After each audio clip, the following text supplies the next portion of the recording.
Thank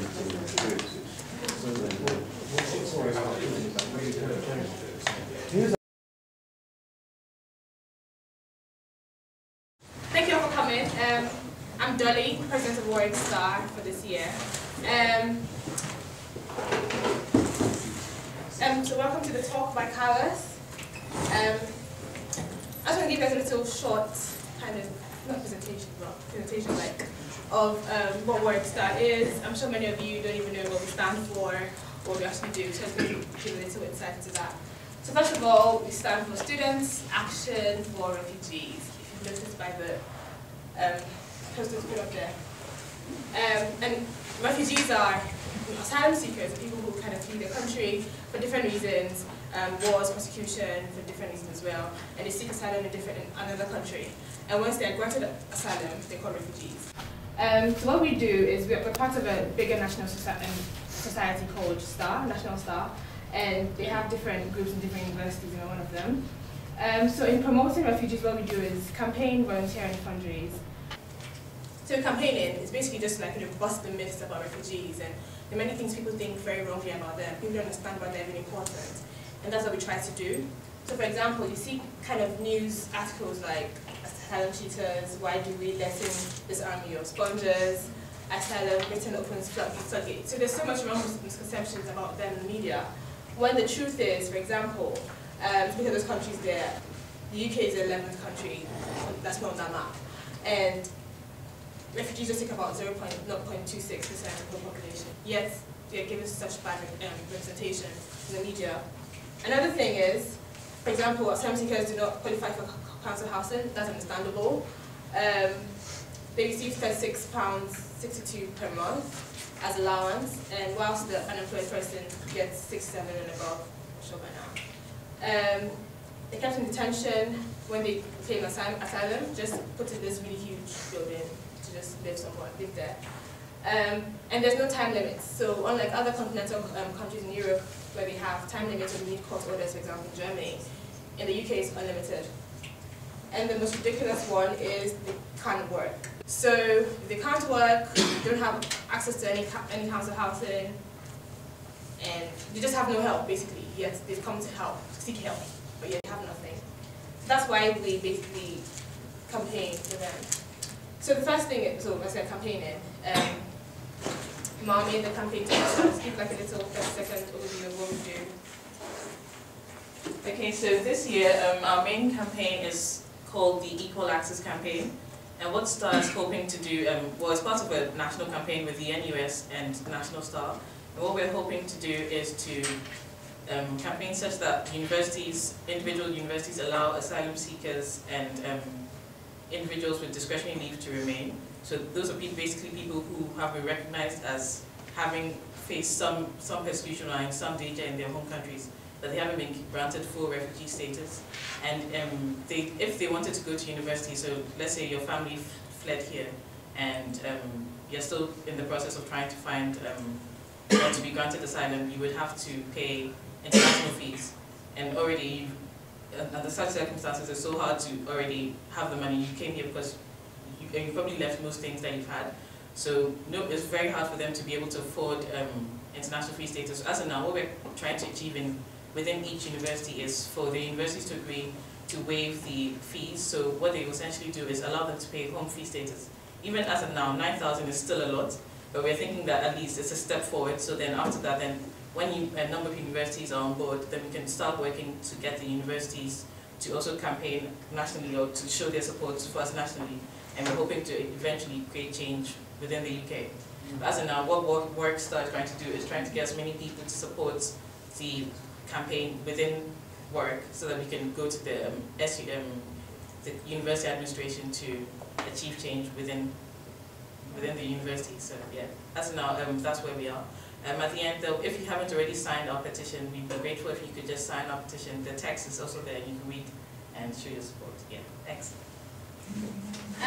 Volunteering as well. Well, basically, I'll just run through that. So we have various things for volunteering. There's Coventry Peace House, like a night shelter for refugees, and you can stay there for once in a month with a partner and just kind of, have dinner with them, get to interact with them. It's quite inspiring to meet how they're such normal people. probably you've had like, I met someone who's going to have it already before, but obviously because of situation in this country, had to leave the country. So they are very educated, smart, normal people who just have unfortunate situations. The Coventry Refugee and Migrant Centre is the refugee centre in Coventry, and basically you can work as a caseworker to like help them with their cases, to give the Home Office or the other volunteering roles in that, and the art workshops as well. Fundraising, we do this for the National Star Society or any other funds for refugees. So last term we had our annual charity dinner where we raised £150, and this year, this term, we're looking at Action Week. We're still in the process of planning that. So if you're you know, kind of interested, you're more than welcome to help in the planning. And today, happy Father's Day first. In collaboration with Hope Not Hate, having Carlos Saavedra, the National Coordinator of United We Dream, come to speak to us. So Carlos is basically the National Coordinator of United We Dream, which is known as Dreamers. And Dreamers is like the largest Latino youth organization, represents undocumented young people in the US. For years, he has joined campaign efforts to ensure immigrant students in Massachusetts are able to fulfill their dreams of going to college and improving their lives, basically. He started when he joined the other undocumented students in high school in Boston to start a campaign when he was 16, and today he's still very active in the campaigning scene. And just last year, the Dreamers could celebrate an outstanding victory when they were accredited with helping to force President Obama, sign an executive order to defer deportations and create a pathway to citizenship for young and undocumented students. So it's a rare privilege to have such a person in our list, and I present Carlos.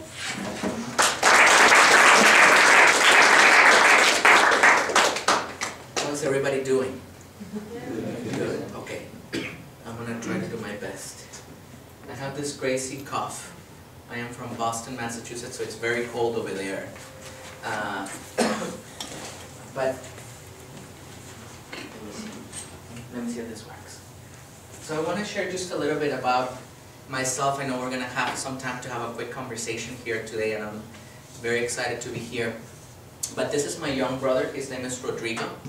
He's 19 years old right now. But we came here, well, not here, we came to the US when I was 12 years old. My mother and my father came there. My mom lost her job. And you know, we moved there. We were one of the last family members over my mom's sisters to go into the U.S. And we arrived to Boston, and 6 months later, we went into tourist visas and we became undocumented. My mother told me, and my father told me as well, that being undocumented was going to be hard, that we were going to have all these kinds of challenges. But I don't think my mother really understood what it actually meant to be undocumented, or what it meant to be an immigrant in the U.S. I think she was just trying to make us prepare for the challenges that we had ahead of ourselves. A couple of years later, I was in high school, and there was actually one of our history teachers that said to the students in his class, if you come to this one class, if you come to these meetings that we're doing after school, I'll give you an A. Right? And what would all of you have done? Right? Even the student that didn't even care for school went to the, to the meetings, right? And the professor was in the meetings, and he literally said to the students, you know, he had the room full of students, and he said to the students, let's talk about what it actually means to be undocumented. And of course, that's a subject that we didn't talk about. You know, that was a subject that we wanted to evade, that we didn't want people to know about our status, even though in my high school, in the place where I went to study, 50% of us were undocumented. I mean, 50% of us were Latino. And from all of us that were Latino, was like 80% of us were undocumented. But we didn't talk about it. So then, throughout those conversations, what we came to find out was that in order for us to go to college in the US, we had to pay 3 times the tuition price because we were considered international students. Meaning that instead of paying $4,000 to $5,000 a semester to go to school, we had to pay $18,000.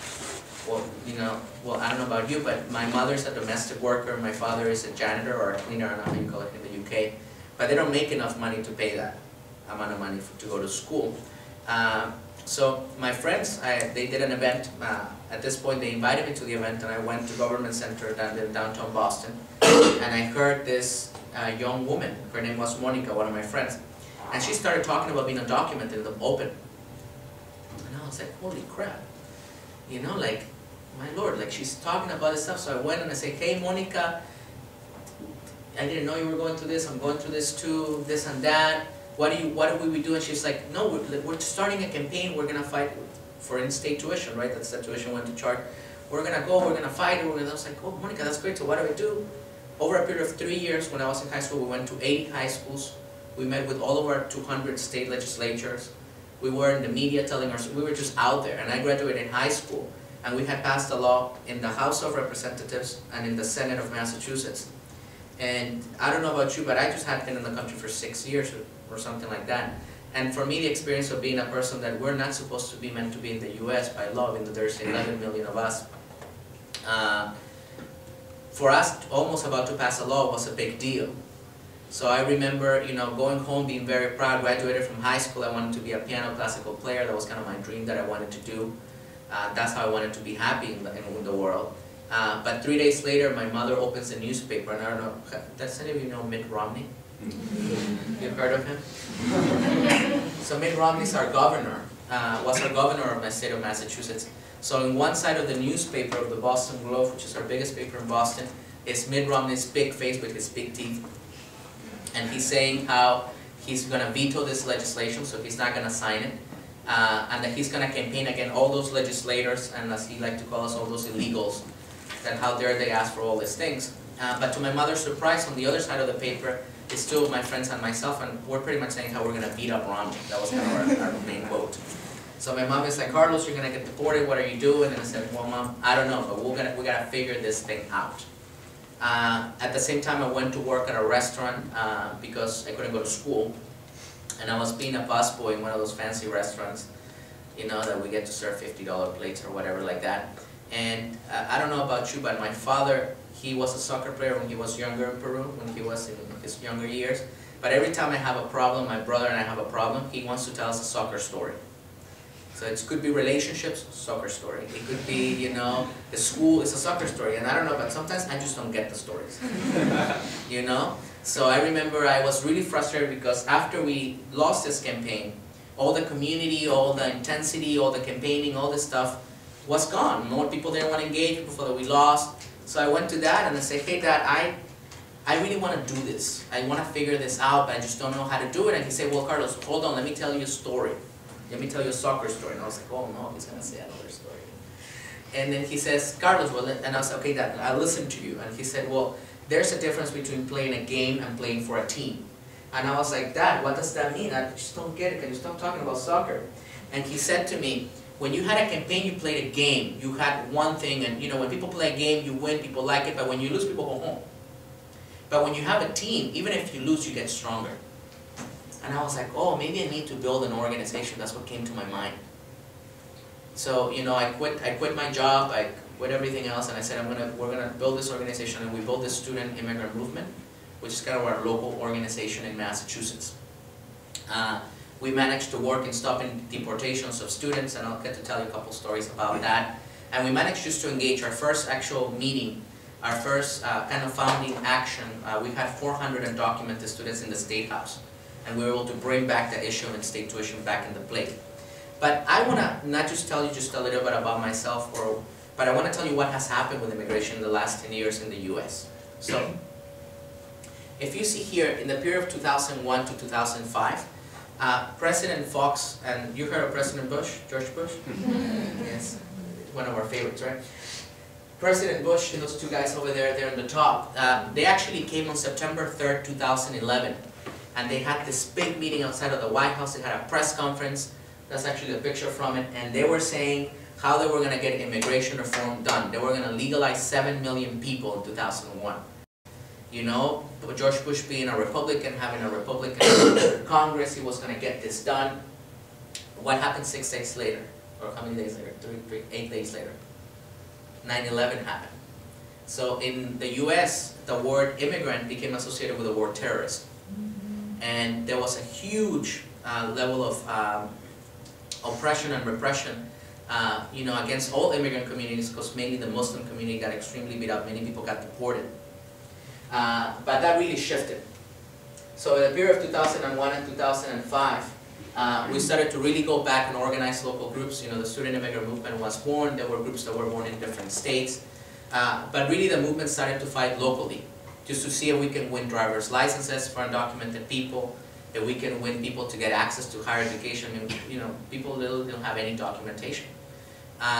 So we started some of this work. This picture right here is of a mock graduation that undocumented students that we did in 2004 in Washington, D.C. It was our first national mobilization. We brought around 600 students to Washington, D.C. We barely got to know each other. But we do these mock graduations because, you know, I don't know how all of you felt when you graduated high school, but it's a very exciting feeling, right? Like you're leaving this thing that barely you like or you didn't like, right?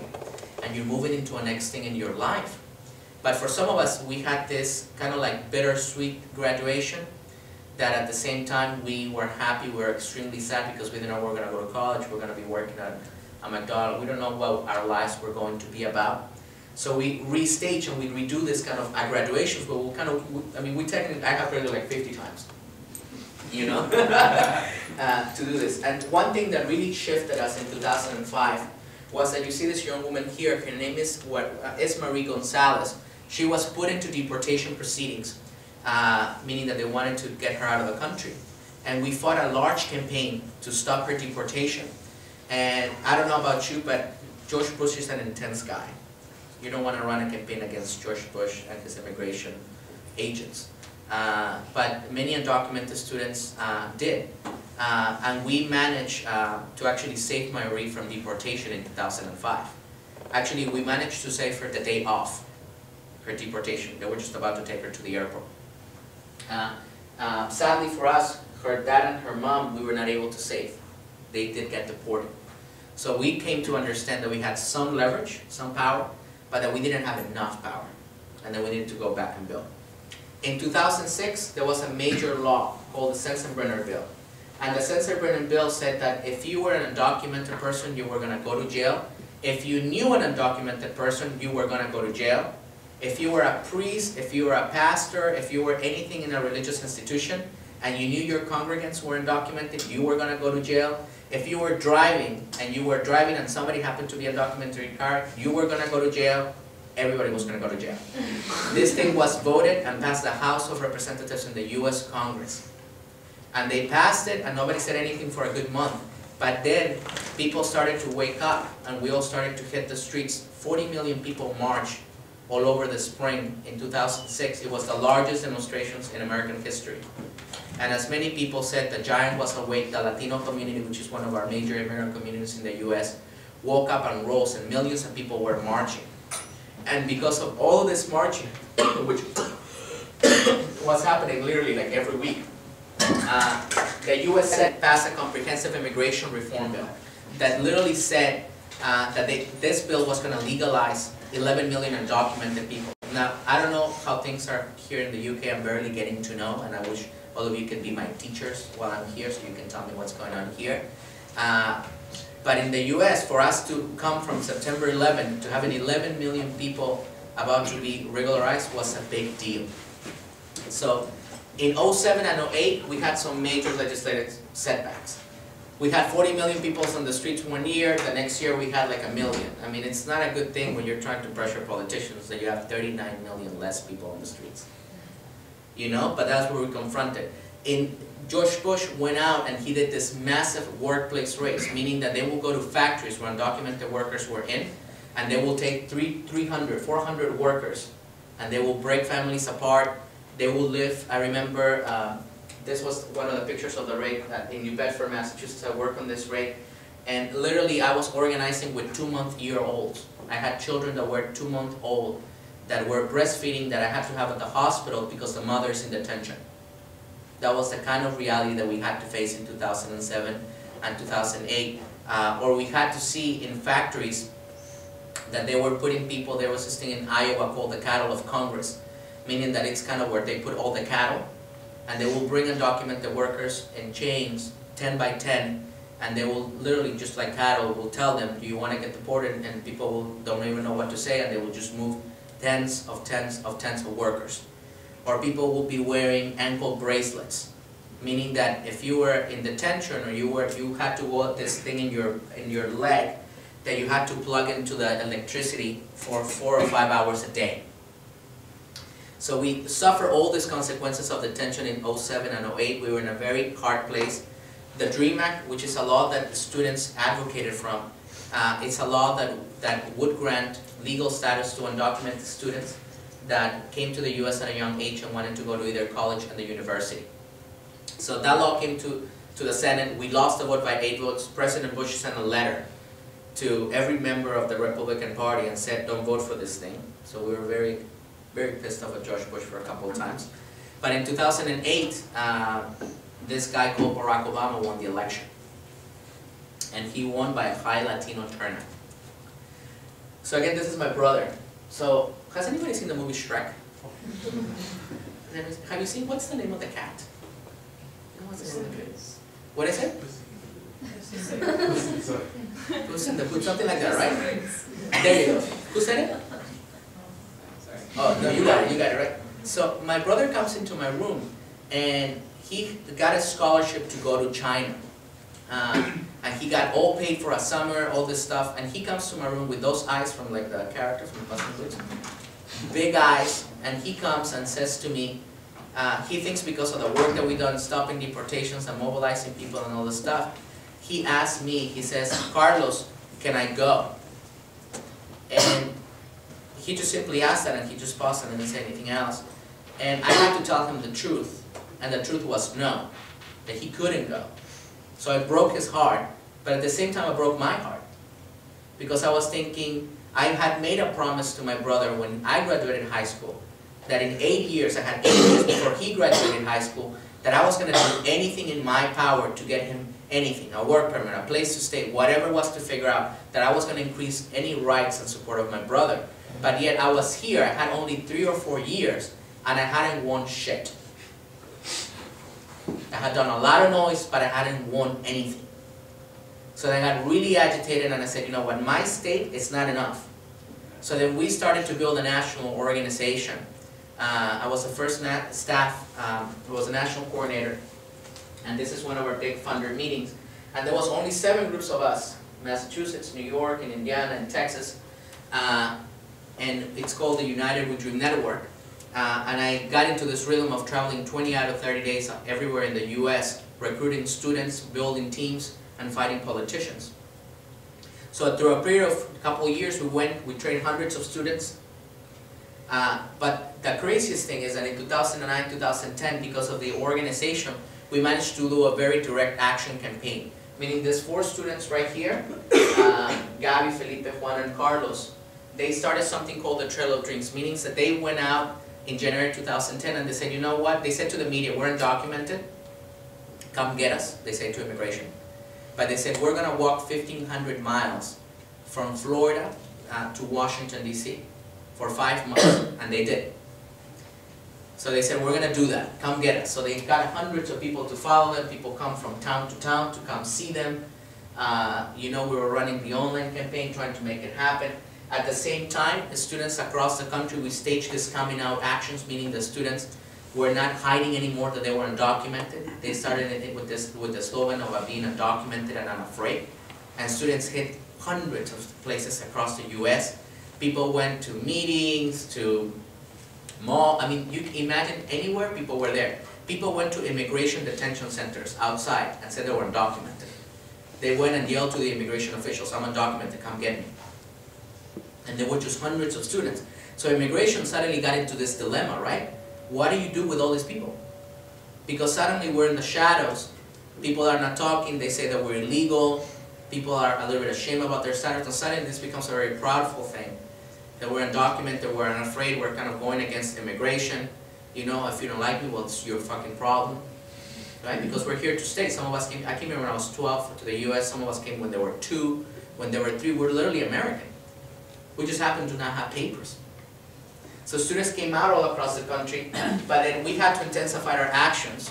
So we actually went to political office, we went to senator office, congressional office, and students that were undocumented risk arrest.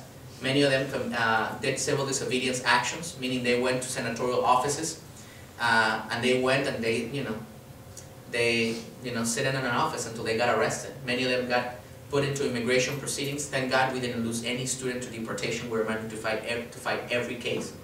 But every politician got really scared because you will see a student with a cap and a gown, and they don't know if the student was going to get arrested and block the office. So we had hundreds of these actions. There were massive hunger strikes. The longest was 40 days in Texas, but people lasted up to 30 in New York and in California.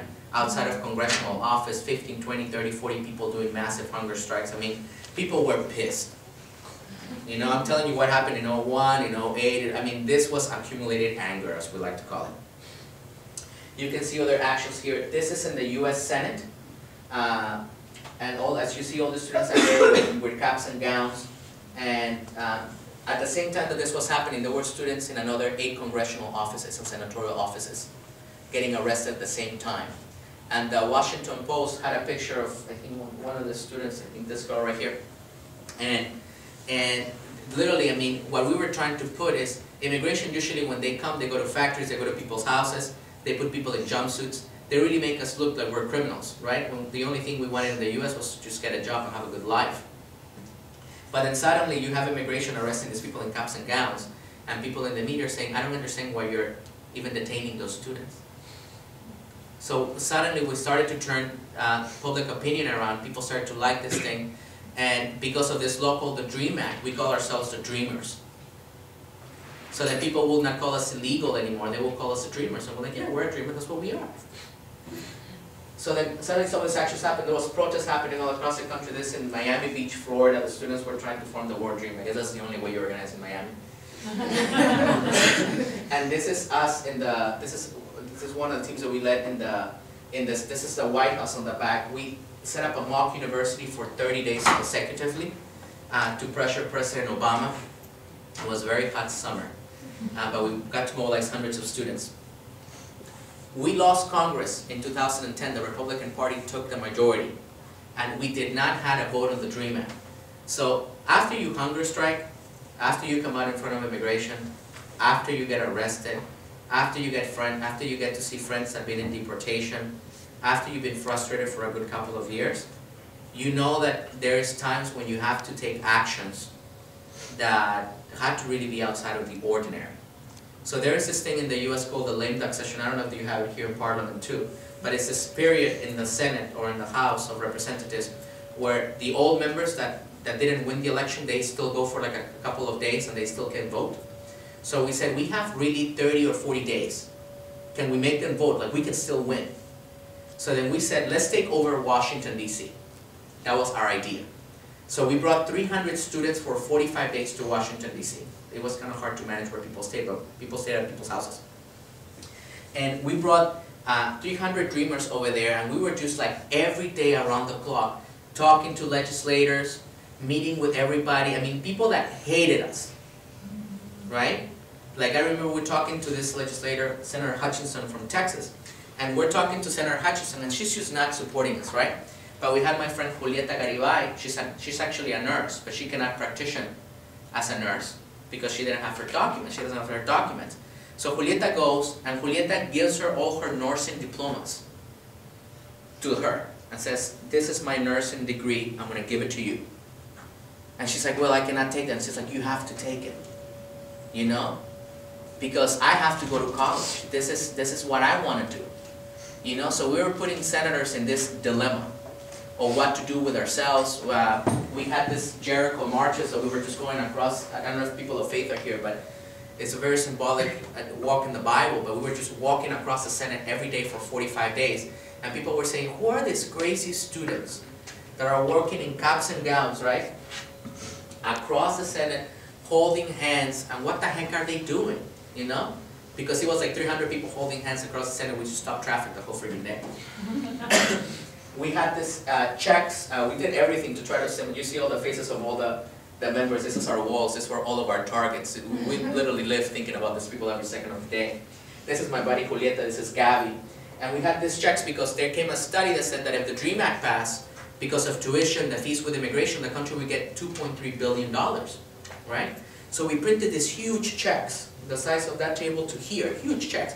And we'll take them to the US Senate, right? And we'll go to the offices of the U.S. senators, and we'll be like, we need to talk to Congressional Member X, right? I'm just a bunch of undocumented students. We need to talk to Congressional Member X, and say, no, he's busy. It's like, no, we have a check for him, you know? He has to come and get his check. We need to sign it. We need to put it in the treasury, you know? So we have these huge checks, and we want senators to sign it, and, you know, and the media was just loving this thing, right? We became the little darling of the media, of the mainstream media for a couple of weeks. You know, who are these dreamers?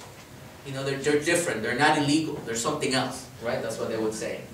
You know, we did parades, but one thing that was pretty cool is that we wanted to really show the country how much we love the country, because we really do. You know, we're from there. We're from the U.S., you know. We really want to contribute. Most people want to do service careers. Most people want to be professors, want to be teachers, want to be nurses, you know. Most of us give our hearts for another person in the U.S., for our bodies, for our friends. So then we said, how can we make that real for people? How can we exemplify it? But then also, how can we call out all this other anti-immigrant stuff that is just based on fear and not based on real conversation? So we said to people, let's go out and let's donate blood. So then we set up, we talked to the Red Cross and all these other organizations, and we said, hey, we have hundreds of students that want to donate blood to you. So then suddenly people started to go, and there was this little like mini trucks or something, I don't know, how do you call it, but like the little things that they come with a car to your university and they kind of like set up shop. So they came all these people, right, and they're excited because you don't have like, these people are struggling to find people. We had like 100, 150 people at our event ready to give blood, right? But the funny thing is like, the way we would frame it is that people will come, they will give blood, right?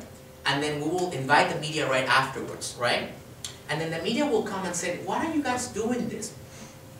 And then we will talk, then we'll have this dialogue with the person, the people that take the blood out. And they were so happy, so excited. They've never seen that many young people donate, right, in that level of intensity. And we said to them, well, you have a choice. All of us have given all this, you know, gallons of blood today. But our question is the country willing to accept illegal blood? And then people were like, of course the people that work there, they're like, we'll take your blood anytime. You know? But of course in the newspaper, people were like, who are these students giving blood and this concept of illegal? I mean, it was just ridiculous, right? Whose blood is illegal, right? But then suddenly you had all these people, and you have people on the Republican side that were saying, these people, that's the blood of murderers, of drug sellers, and it's like, you can't say that, you know? You see people that are trying to go to school, that have been raised here, no criminal record, nothing, they're trying to live a good life. Suddenly you have this different story. So after pressuring for the most intense 45 days of our lives, we managed to pass the DREAM Act in the House of Representatives. And it was a huge moment of victory, right? People were excited, people were thrilled. We never knew we could get some bill like that going. But at the same time, we needed to go back to the US Senate and pass it over there. Now, this is the day of the Senate vote. And you can see students in California and students in the state of Arizona just waiting. I mean, our hearts were in our hands. But sadly that day, we lost the vote. We lost by 5 votes. We needed 60 votes to get closure, which is the process to then for people to vote, but we didn't have enough. So we lost by 5 votes. It was one of the hardest moments that we had facing as a movement, because we literally had given everything. Our time, our money, you know, our blood. We had put everything on the line. Thank you so much, you're so sweet. We had put everything on the line, and we were just so frustrated that we could say, we have been fighting for the DREAM Act for almost 10 years. And they could not come to their senses and vote. They had to still be very political about this. They still put us in this political situation for the election. So then, you know, this was 3 days before Christmas. So it was one of our worst Christmases that we got gone through. I mean, we were broken into pieces. Then we came back. This is actually the day of the vote. We had 200 students, and you can see everybody's moral it was just a hard time for us. It's a very hard time for us. But I went and talked to my mom, to my dad, you know, I mean, they said to me, Carlos, we gotta keep going. There's no way, you know, we're immigrants, you know. We're meant to do the impossible. That's our mission, you know. So then we went back, we reorganized the network, as you can see. We brought, what we did not notice as a movement was that all this media hype, all this story, there was so many young people. There's 2 million undocumented students in the US. All these people have seen it on the media, and they were all excited. So many of the leaders were kind of depressed. Half of the people outside were pretty excited. So meeting turnouts increased, people wanted to organize, but of course if the leadership is kind of like in that brand mentality, it's hard to run things. So we had to go back and kind of work on ourselves for a good year. So we reorganized us. This was our second National Congress, 250 people in Memphis. This was our third National Congress in Dallas, Texas, with 500 people. We were just growing. Our membership, remember I told you we started with 7? By 2010 we were 30. This year now we're in 52 groups in 25 states. I mean, it has increased dramatically. But then we say, if we do 3 things right, we can win. We can win. We found out that President Obama, you heard of President Obama, right? Yeah, I love President Obama. I love so much that I worked so much against him for the last 4 years. But we figured out, if we can pressure the president, there is a way that we cannot go through Congress, but the president himself can issue an order, and he can give us kind of a status that would allow us to have work permits, that would allow us to drive, that would allow us to go to school, right? Of course, the president says you cannot do that, undocumented, that's illegal, I cannot bypass Congress, laws. But we know that it's never about laws, it's always about power. So we said, we do 3 things, we can win this. 1, we need to reorganize the network. Check. So we grew to that size. 2, we need to make deportations immoral. There's 400,000 deportations a year in the US. Half of them are with people that have no criminal record, meaning they just got stopped because they were driving without a license, or they got caught up on the street. You know, and we have at least 1,100 deportations a day. We're bleeding people in the US. But we put all these campaigns. All these people here were in deportation proceedings. All these people, we stopped their deportations. Over a period, we were working around 50 deportations. This young girl here, she's 18. She was 18 2 years ago. Her name is Mercedes. And Mercedes was she was about to graduate high school. And 3 days later, 3 days before graduating high school, she gets detained by immigration. She gets put into a detention center, meaning a jail, at 18. And they call her family, immigration calls her family and said, if you don't have $5,000 right now, we're going to deport your daughter. Because that's how immigration operates. And they call us back and we said, no, let's get Mercedes out. We produced thousands of calls to the local immigration office. We put an action, and we managed to get Mercedes out. Mercedes goes to high school, of course, goes to her graduation, graduates, but now she has a deportation order. Now, President Obama, which is the third thing, had a big rally with the Latino community, with one of the largest Latino organizations in the US, NCLR, the National Council of La Raza. And the president was going to speak. And I wanted to confront the president. And we wanted to confront the president. And it's hard to find the president of the United States. I don't know if you know, but he happens to have all the kinds of securities. And when you happen to be undocumented in a country that doesn't quite like you, it's kind of hard to go face to face with the president and confront the president. Right? So he had this event, right? And we managed to confront this organization in CLR, and we said, Mercedes has to be there. She's going through a hard time. You gotta just recognize Mercedes, because if you don't recognize Mercedes, we're gonna screw your event. And of course they knew, once you get blood, it's like, once you put blood in the movement, that's it, it's done, right? It gets really hard. So they knew we meant business. So they pushed back, they said, okay, don't worry, we'll have Mercedes. So the president of the organization, right, is about to introduce the president. There's 2,000 people there. And the president, she introduces people like Mercedes, yeah, good dreamer, cloud, she's with her cap, The president comes out, and he's speaking, but little did they know that we're ready to interrupt the president. And that there's hidden people in the crowd of our people. Of course, I wasn't there, they banned me from being at the thing. So I was coordinating everything from text messaging. But people were there, right? But people were out, but people were in there. But the cue was that the president had this talking point, right? And I don't know, how many people here like President Obama? Just out of conscious. That's good, that's great. Love him more. I love him so much more, I give him the most pain, right? So I wanted to interrupt the president. Of course, imagine, I'm in the UK, and most of the people here like the president. In the US, it's more intense. Okay, so I am confronting the president, and I'm trying to unelect him, because that was my deal for 2 years, to try to get him unelected. Right? People were not very happy with me about this, or with us about this. But the president will have this talking point. he wouldn't commit to anything. He would say, we're a nation of laws and we're a nation of immigrants, right? We're a nation of immigrants, we're a nation of laws. So he would just say these two things, and it would be like, and I cannot do anything because the Republicans don't want to do anything, right? And we would be like, come on, dude. Like, you're a black man, get your act together. You know? Like, just be real, right? Like, come on. Like, you have to do something. You can do things. Stop being afraid. You know? Of course, we got this discourse.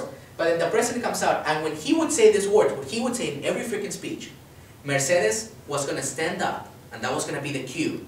And then people in the back were going to chant, right? So the president is doing his talk, and you know, has a lot of swagger, and he's just like this and that. And the president is doing his talk, and then suddenly he starts saying that we're not a nation, right? And then this young Mercedes is sitting right here, and she's 18 years old. The president is right there, literally where she's at, right? There's security here, right? Which I don't know if she was going to get shot or something. It was hard to know this, right? Mercedes stands up, right? And as Mercedes stands up, right, the president looks at her. And then suddenly the people on the back break out, right? It's like, oh, Mercedes, come out! This is the time, this is the time! So the president, so the people start cheering. And I don't know if you know Obama's chant, right? But his chant was, yes, we can, right? Yes, we can, that was his deal. So, because pretty much what he was saying was, I cannot do anything, right? So then we said, yes, we can. And then suddenly, this group of 10 people that we had on the back got 2,000 people to say, yes, we can, for a period of a minute and a half. So then suddenly everyone's like, yes, we can. Yes, we can, right? And then everybody's yelling and screaming, and then people are saying, you can do more! I mean, people from the crowd that we didn't even know, because people were pissed. So then suddenly this very swagger, confident president was completely interrupted. This was his major speech in the summer of 2011, and he had gotten interrupted by this group of undocumented students, right? But not even by undocumented students, it was by the Latino community, which was worse, right? It's a larger community, so worse, right? He started mumbling and everything, and then at the end, he goes to Mercedes. So he comes to her, because she was at the front, and she says to Mercedes, she says, honey, you're going to be okay. Mercedes takes her cap off, gives it to him, and says, take your time until we are all good. She was 18 years old, her first interaction, and her mission was to interrupt the president without having progress, and the president is trying to deport her. We did this for a period of a year. This is people in the state, in the White House. All the students were in deportation proceedings. There were protest manifestations. Other students did sittings at his campaign offices.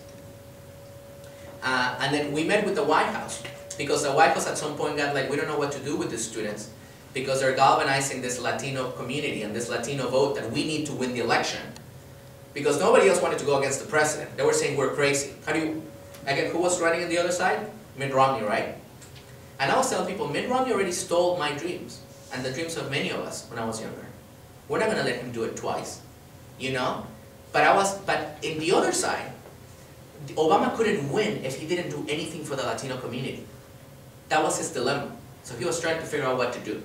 So we met with his office, and there was this other person, and I'm going to end with this. There was this other candidate from the Republican Party that is, I don't know if you heard of him, his name is Marco Rubio. Who has heard of him, of Marco Rubio? Oh, Marco is getting ahead. And Marco is this big Latino guy, right? Very charismatic, right? Highly charismatic. So Marco calls us, and he starts saying, I want to write a DREAM Act from the Republican side, right? And then suddenly, this was like 5 months before the election, 6 months before the election. Then suddenly, of course, what the Democratic side expected was for us to say, how dare you, Marco Rubio, you're a traitor, we don't want a DREAM Act from you, it's going to be a bad legislation, right? Instead of, we said, we welcome it. And the Democratic side got super pissed off at us. Because suddenly, we were holding the line, and we were about to break the Democratic line and go on the Republican side 5 months before the elections. Of course, in our network, there was all kinds of discussions. A couple of us almost got beat up within our network because we wanted to support a Republican. But we knew we had to do that to create political space to have a victory. So then, I want to see where Gabby is. Gabby here, brilliant leader of our movement. Gabby we go and we meet with Marco Rubio. So Marco Rubio gives us his appeal of what he wants to do, of course non-committals. We didn't like it very much. But we said, how can we use this against the White House? So has anybody heard of Valerie Jarrett? Valerie Jarrett is the right hand of the president. So we went with Valerie Jarrett and Cecilia Munoz, which is her two people in immigration and just domestic affairs. So we're meeting with Valerie, and Gabby comes in, and I don't know if you know the colors of the Republicans, but it's red. Gabby comes in with this red dress. She was like a Republican lady, right? She comes into the meeting, and Gabby's there, and of course, Valerie's saying, Carlos, how are you going to start supporting what this Rubio guy is saying? The president loves you. And I was like, the president really doesn't love us. Like, look at all these people. I have people in deportation. We have people that we're fighting for. The community is pissed off. There's all these anti-immigrant laws. The president can do much better. He's not doing anything, you know? You know, and I told her, like, I just wish he lose. And when I said those things, they were just like, it's like, I want him to lose. You know? And of course, Gabby was the good cop, right? That was our play. So Gabby was like, oh, no, Valerie, but we're understanding. But then Gabby would say, well, I just talked to Marco Rubio, right? We just talked to Marco Rubio. And Marco's so nice. He treated us so nice in his office. We feel he's really committed, right? So all these conversations happened, but at the end of the day, you know, we said to the White House, you have a month to do this goal that we think called administrative relief for undocumented students. And in that month, you get to, if you don't do it, we're going to go full war with you. You pick. And I said to her, you know what, it's really hard to get people to vote for you when you have talked that much shit about the president. You know, it's like, it's kind of hard to say he's a bastard one day and then next day he's a savior, right? It's hard. So what are we going to do, right? So, you know, we had a month deadline. The deadline came up and they didn't respond. So we're like, screw him. You know, Gabby was saying to me, Carlos, no, I feel they're going to do, she was more in relationship with the White House. They're going to do something. I was like, Gabby, I don't care about the White House. We got to go pound them harder. They got to learn that we mean business. You know, we're going to get a deal this year. So we set up these actions where we're just gonna disrupt half the country. We're just gonna try to go back into this thing. So then 3 days later, we set up these actions. Then the White House calls us a day before the actions. And they said, you have a deal. And the next morning, the president spoke, as you see him right there, and he granted categorically permission and authorization for 1.4 million undocumented students or dreamers in a program called DACA. And suddenly, hell break loose. And this was the biggest victory in the last 26 years since our last amnesty in the US in 1986. And this was brought by undocumented students, by immigrant students. It was a fight that took a lot of guts. But the president managed.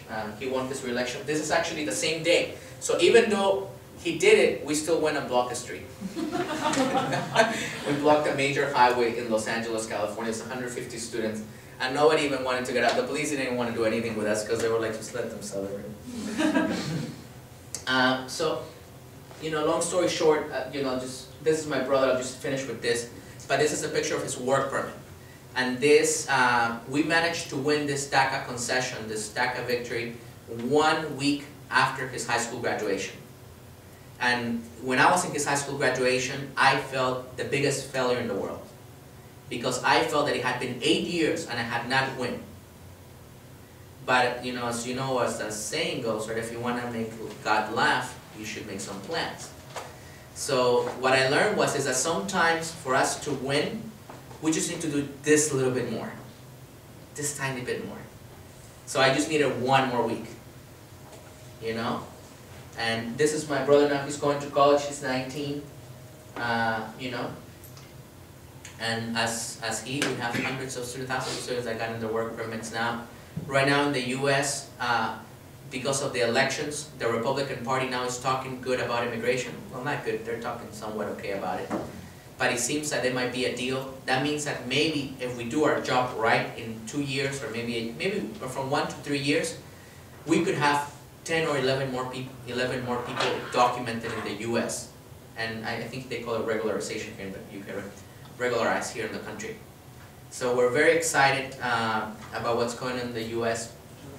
I'm very excited to be here in the UK and get to share some of the things that some of the successes and failures that we had in the US. And thank you. Let us know how it can be helpful, you know, to be here. So thank you so much.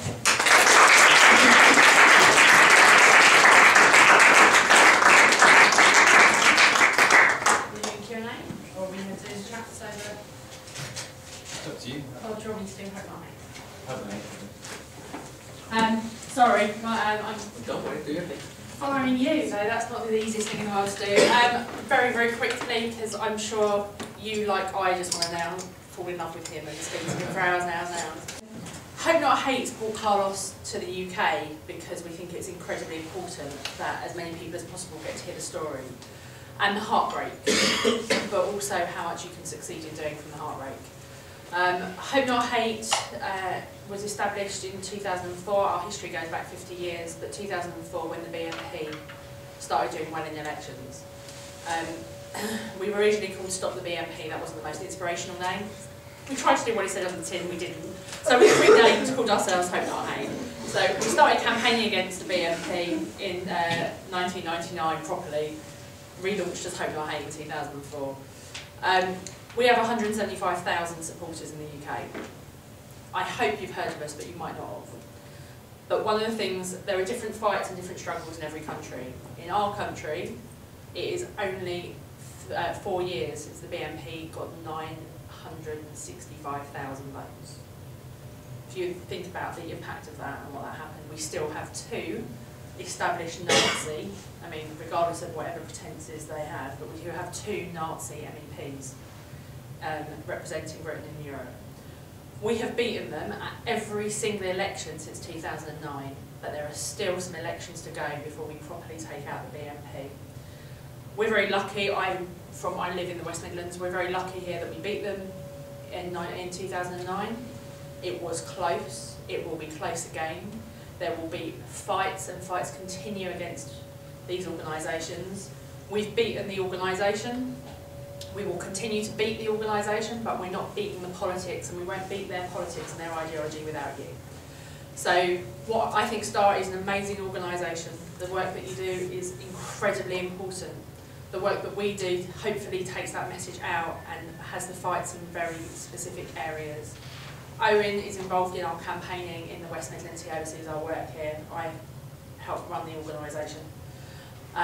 What we'd like is for you to get more involved, to help us take some of the lessons that we're hoping to learn from the work that Carlos has done in the States, but also make sure that we give Nick Griffin and Andrew Bronze one hell of a kick in next year. So if any of you happen to have any connections to the Western Yorkshire, then you'd be more than welcome, but also the campaigning will continue here. We have 3 BNP councillors up for re-election this year. We have one BNP stroke independent that is standing in Colville. It's not that far, and it's not close, but it's not that far. We're only down the road from Nuneaton, where they established a permanent building that only shut 18 months ago, but where they continue to campaign. You can do work locally that is going to make a huge difference to people's communities. So check us out online, homenothate.org.uk. We do fun things, and you get to say that you're fighting Nazis for a living. So, but thanks very much.